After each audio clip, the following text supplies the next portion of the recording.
Oh iya Pak. Duduk dulu Bapak Ibu. Kami sambil video nggak apa-apa ya Pak? Nggak apa-apa. Izin.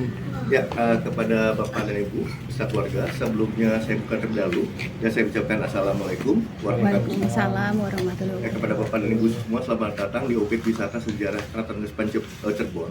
Perkenalkan nama saya Dini. Jadi selama berikut depan saya akan mendampingi Bapak dan Ibu beserta keluarga keliling Keraton Ngespan Cirebon. Nah sebelumnya saya akan ceritakan dari sejarah singkat dari Keraton Ngespan Cirebon itu sendiri. Ya, untuk Keraton Ngespan Cirebon dulu namanya adalah Keraton Pakungwati. Nah, dibangunnya pada tahun 1430 Masehi. Nah, yang mendirikan adalah Pangeran Cakrabuana atau sering disebutnya Pangeran Walangsungsang. Cuman kalau orang Cirebon sering menyebutnya Mbah Kusangkan atau Mbah Cirebon. Jadi beliau merupakan putra dari Prabu Siliwangi. Di mana kita tahu kalau Prabu Siliwangi merupakan raja dari Kerajaan Pajajaran.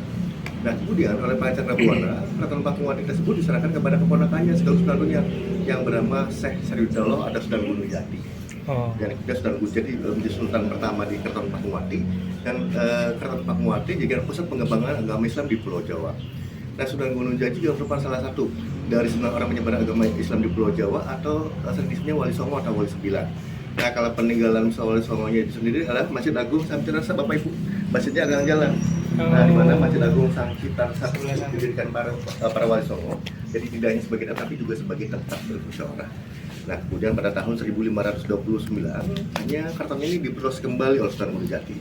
Nah, hanya saja Bapak dan Ibu, selepas masa dari Sunan Gunung Jati, tepatnya pada tahun 1678, Belanda menginvasi kehidupannya di Keraton Pakungwati, di mana Belanda dengan politik divide et impera atau politik pecah belah, itu memecah belah dua kakak beradik oleh Belanda di Dodomba sampai sang adiknya mendirikan keraton baru, namanya Keraton Kanoman. Nah, Keraton Kanoman dari sini sekitar 500 meter arah utara. Nah, di mana sultan pertamanya bernama Pangeran Badridin Kertawijaya yang merupakan adik dari Pangeran Samsudin Martawijaya yang merupakan sultan di keraton ini. Makanya Keraton Pakungwati hanya berubah nama di Keraton Kesepuan. Nah, Keraton Kesepuan dari kata sepuh lebih tua atau kakaknya, Kanoman dari kata Anom lebih muda atau adiknya. Nah, untuk Keraton Kanoman sultannya disebut Sultan Anom, dan untuk Keraton Kesepuan sultannya disebut Sultan Sepuh. Nah, Sultan Sepuh di sini mempunyai semacam rumah dinas namanya Kedaton atau Gamarum.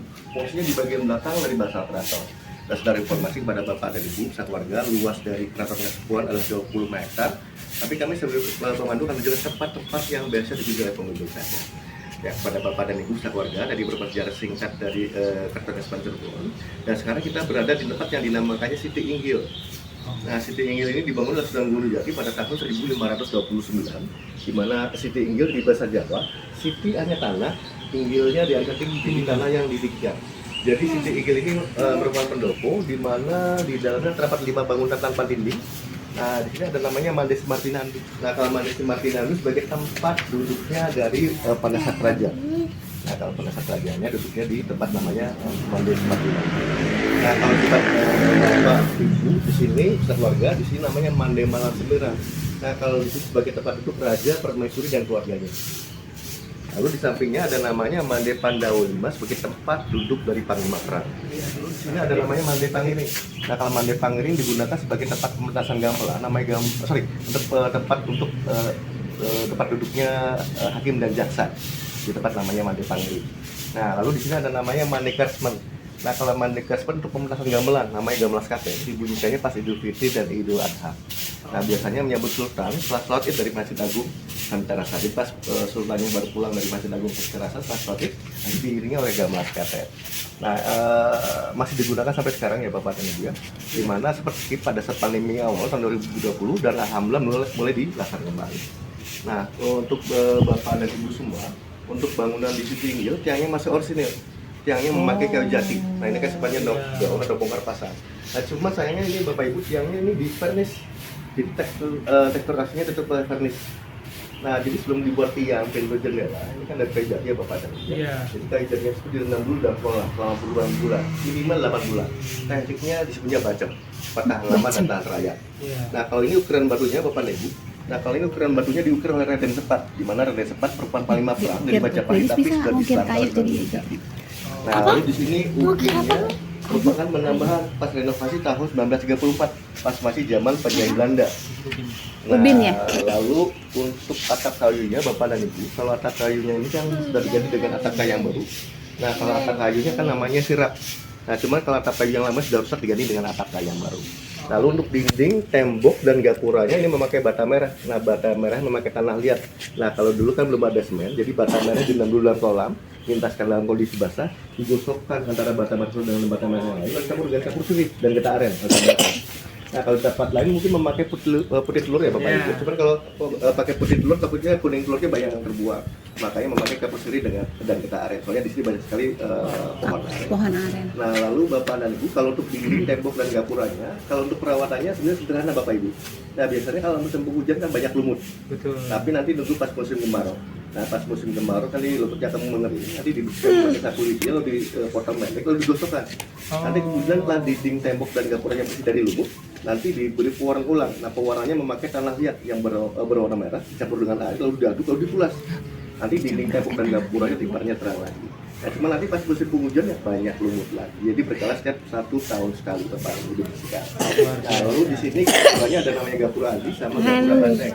Nah, gapura adi sedikit miring karena miringnya mengikuti kontur tanah. Nah ini kan gapuranya mengambil teksturnya dari Hindu Pak ya. Nah Hindunya dari Majapahit. Kenapa Majapahit? Karena salah satu istri Sunan Gunung Jati ada yang berasal dari Majapahit yang bernama Nyimas Rara Pepasan, tapi sudah diselangkau Sunan Gunung Jati. Nah, sebagai bentuk apresiasi Sunan Gunung Jati kepada istri beliau dibuat itu tapi gapura adi sama gapura banteng. Nah di mana Nyimas kan juga memberikan pengaruh budaya Jawa kepada Keraton Pakuwati. Dulu kan Keraton Pakuwati kan berlandaskan budaya Sunda, hanya campur dengan budaya Jawa. Makanya di sini bahasanya Jawa Saure, Jawa juga Sunda juga. Tapi sifat budaya Jawanya daripada budaya Sunda. Ya, Bapak dan Ibu, Iya. kita akan lihat bagian dalamnya. Iya. Hindu, dari Hindu Gak boleh ini tempat bersejarah suci. Namanya udah dibangun dari tahun 1500. Mami aja belum lahir. Kamu udah lahir belum tahun segitu? Tuh. Ada maknanya. Ini apa ini? Toilet. Cuma saluran rangnya bentuknya seperti lumba tempat untuk menumpuk Bapak dan Ibu. Batu yang melambangkan Adam Jadi dan ini Hawa. merupakan apresiasi Sunan Gunung Jati kepada kakek beliau yang bernama Prabu Siliwangi. Jadi bisa dikatakan ini merupakan simbol dari regenerasi atau kesuburan. Dan juga Sunan Gunung Jati juga ingin menggambarkan kalau dalam Islam itu kalau Allah itu sendiri pada saat penciptaan manusia itu beragam-ragam. Makanya kalau di Keraton Pakuwati sendiri Bapak Ibu nggak cuma Islam. Di sini ada Hindu, ada Nasrani, ada Eropa, ada Arab, ada Jawa, ada Sunda, ada Tiongkok. Makanya sebelum namanya Cirebon namanya adalah Caruban Nagari. Nah, Caruban diartikan mereka ragam, Nagarinya diartikan negeri, jadi negeri yang mereka ragam. Karena dulu dari sini sekitar Madinah Timur juga pelabuhan internasional. Jadi banyak sekali orang dari suku, agama, ras, budaya, bangsa dan lain campur dalam satu wilayah. Nah, sebelum Caruban Nagari dulu namanya adalah Gerage. Nah, kalau Gerage sih ada negara gede atau negara besar. Jadi cakupan secara Sunan Gunung Jati dari Brebes sampai Palembang. Nah, Palembangnya selepas masa jadinya Kerajaan Sriwijaya. Nah, kalau Cirebonnya kan sini dari bahasa Sunda, cai air. Cirebonnya kan di sini bahasa Sunda kecil atau Jadi bisa dikatakan sebelum Cirebon dulu ada dua nama sebelumnya itu Caruban Nagari dan Gerage. Nah, kalau dalam ini Bapak Ibu, kalau lingga Yoni sih kalau dalam agama Islam ataupun Nasrani diartikannya Adam dan Hawa. Nah, cuman kalau Hindunya diartikannya laki-laki, perempuannya lingga dan Yoni. Iya. Nah, kalau di Jakartanya lingganya digambarkannya Monas Pak ya. Nah, kalau Yoninya itu sendiri di pelambangannya dari gedung MPR. Ini bisa dikatakan kalau Mirip. agamanya atau budaya campur buah. Makanya beliau sering datang ke Cirebon dan membuat bersama para wali itu sendiri Masjid Agung secara sekolah. Nah, cuma misalkan mungkin Bapak dan Ibunya agak sistem sudah dikatakan itu mau ibadah, nanti kalau mau ibadah, nanti Bapak Ibunya kalau misalkan berkenan itu nanti misalkan mungkin untuk itikaf ataupun sholatnya di bagian belakang. Soalnya di bagian belakangnya itu sendiri kan masjid awalnya Pak ya. Nah cuman nanti lewatnya di sebelah kanan. Nah cuman pada saat ingin masuki pintunya itu sendiri bisa dikatakan nggak tinggi Pak, jadi agak pendek. Nah itu dia baris dan juga tempat untuk menghadiri tahanan. Nah dulu itu saya memang jalur Saka Buana di tengahnya dulu Pak ya, terdapat 2 pohon beringin kembar. Nah hanya saja tuh pada tahun 1930 di alun-alun. Katakan kalau Gapura di alun-alun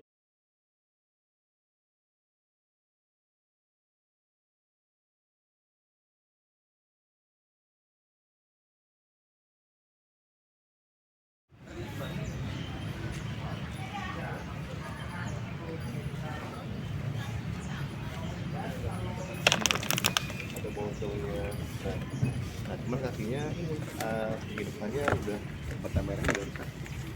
Ya Nah, karena ini, Pak, usia. ini kan namanya Gapura Banteng Pak ya. Oh. Kalau di samping kanan kirinya terdapat relief banteng.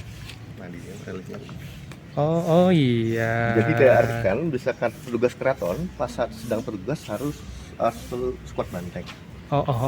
Jadi simbol ya. Simbolisasi. Simbolisasi. Nah kalau misalnya Gapura Adi, nah kalau Gapura Adi diartikan Gapura utama. Nah cuman kalau Gapura Adi memang sedikit kecil Pak ya, dan juga agak sedikit miring karena mengikuti kontur tanah. Nah kalau Gapura Bantengnya agak sedikit besar. Nah, cuman ya sudah mengalami renovasi Bapak. Nah ini kalau biasanya ada bekas semen Pak ya, putih-putih kan tidak menutup kemungkinan ini bangunan lama. Oh gitu. Artinya bata merahnya ada yang sok 2 gombal. Betul. Nah kalau sok dengan gombal diganti dengan bata merah. Nah cuman kalau orang sekarang pakainya semen Pak, kalau semen ada bekasnya. Nah dulu mungkin sederhana tapi belum tentu bisa diterapkan di masa sekarang. Nah dulu sih kan antara bata masuk dengan bata merah ini nyatu. Soalnya bahan dasarnya memakai porsil dan getah. Iya, kalau sekarang kan memang bangunan modern sudah dengan semen semua. Aparatur keraton. Pangada ya. Pengada. Oh, pengada. Dalam masker dalam dan kaum dalam. Oh. Nah, tempat tugas keratonnya di sini, kalau di depannya ini pos pencatatan Pak, bisa ada tamu ingin bertemu dengan sultan. Oh, gitu. Jadi tempat menunggu ya. Jadi ini untuk dicatatkan namanya Pak. Kalau pencatatan nama. Resepsionis Pak ya. Ya, kalau bahasa modernnya resepsionis. Iya Bapak, misalkan tamu ingin bertemu dengan sultan, harus lewat di jembatan depan. Oh, gitu. Namanya Kertek Pangrawit. Oh. Sebelah kanan Pak ya. Di jembatannya. Oh, nah, ini. hanya saja memang ada gapuranya Pak ya. Cuman gapuranya merupakan penambahan pas renovasi tahun 2011. Baru ya. Nah, Sebelumnya nggak ada berarti ya, Pak ya? kalau aslinya hanya berupa jembatan namanya Kertek Pangrawit. Oh. Nah, kalau Kertek kan kalau ada bahasa Jawanya jembatan atau niatan hati. Iya. Nah, Pangrawitnya diartikan kecil atau niatan hati yang paling dalam. Iya. Setelah tamu tersebut lewati jembatan Kertek Pangrawit, dicatatkan namanya di sini Pak ya, di Pengada. Pendopo Lalu Pengada. diperiksa lagi di gerbang namanya Regol. Iya, Regol. Nah, Regol ini diartikannya gapura yang punya atap penting. Oh. Nah, kemudian tamu tersebut diperiksa lagi Pak, di ke belakang lagi. Namanya lawang geledegan. Lawang dari bahasa Jawa pintu Pak. Geledegan dari berbunyi geledek. Iya. Soalnya dulu pintunya memakai kayu jati yang sangat besar Pak ya. Jadi kalau dibuka tutup bunyinya seperti geledek. Gede. Nah, hanya saja Bapak dan Ibu berhubung pintu dari kayu jati tersebut sudah rusak. Jadi pas renovasi tahun 1960 dengan pintu besi. Jadi sudah tidak berbunyi geledek-geledek lagi Pak. Betul. Nah, pintu yang lamanya ditaruhnya di kediaman Sultan di bagian paling belakang. Nah, kalau sekarang itu pengamanannya berlapis Pak ya. Ring 3, ring 2, ring 1. Oh, yang dalam ini untuk keluarga keraton ya. Nah, keluarga ini dalam ya. ini pohon beringin nih Bu. Nah, cuman sebenarnya ini pohonnya pengganti juga dari pohon namanya pohon kepel. Oh, aslinya kepel. Nah, pohon kepel itu ada mengatakan sawo batu. Jadi kenapa kepel? Jadi diartikan misalkan petugas keraton pas saat sedang bertugas selalu mengepel, kompak. Dia boleh terbaik kan belum akses. Jadi kan menggunakan masuk berdiri kan membuat aturan hukum tanah baru bagi mana tanah kan harus disertifikasi. Nah, kalau tanah keraton kan luas Pak, ada di mana-mana. Nah, kalau tanah keraton kan tanah adat. Kalau tanah adat kan punya hukum dari wilayahnya sendiri. Tapi berhubung oleh pihak pemerintah tanah kutip tidak disertifikasinya Pak ya. Ya tanah keraton tersebut dipakai, diambil oleh pihak pemerintah. Ya, sebenarnya silahkan tanah tersebut dipakai untuk asalkan untuk kepentingan masyarakat. Cuma masalah sebenarnya nggak izin dulu pakai itu. Ditambah lagi pandemi keraton ini seperti itu selama 2 tahun Pak ya, memang semuanya dibahas karena hanya saja Museum Pusaka. Kunjungan pengunjung makanya kondisinya juga. Ini ada Museum Pusaka juga, Dek. Nah, kemarin sih berapa 1 bulan lalu kan 4 KTP. Ini Adek, ayo ikut. Ke sini, Harvey, ada pusaka tuh. Pusaka itu senjata. kadang lihat seberapa cepat birokrasinya. Iya, betul. Adek, tunggu.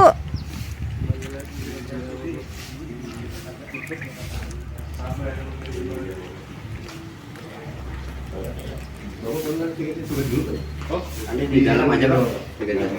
Oh ya. Harvey, tungguin. Ya, kepada Bapak dan Ibu semua, selamat datang di Museum Pusaka Keraton Pancasila. Nah, ini bagian Harvey. pada saat kita memasuki area Museum Pancasila. Nah, di sini ada konsultas yang 14 yang bernama almarhum Pangeran Raja Adipati Arif Tanadiningrat. Jadi beliau ayahanda Sultan sekarang. Nah, kalau Sultan sekarang bernama Pangeran Raja Adipati Lukman Sufeni yang pas Sultan 15. Nah, ini kan ayahandanya wafat pada tanggal 21 Juli 2020 di Tarekat Saktikan khusus, dan ayahandanya wafat pada usia 54 tahun.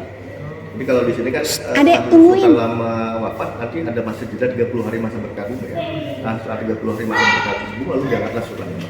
Nah, cuma kalau di sini Sultan laki-laki tidak boleh perempuan dan tidak selamanya anak kandung, bisa kekuatan laki-laki dan tidak selamanya laki-laki yang pertama, bisa anak kedua, ketiga atau selanjutnya.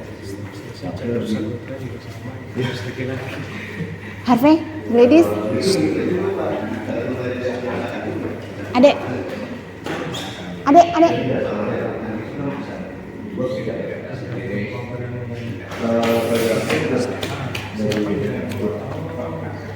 Di dalam sini nggak boleh kecicilan. Kalau kena senjata sakit ini ya.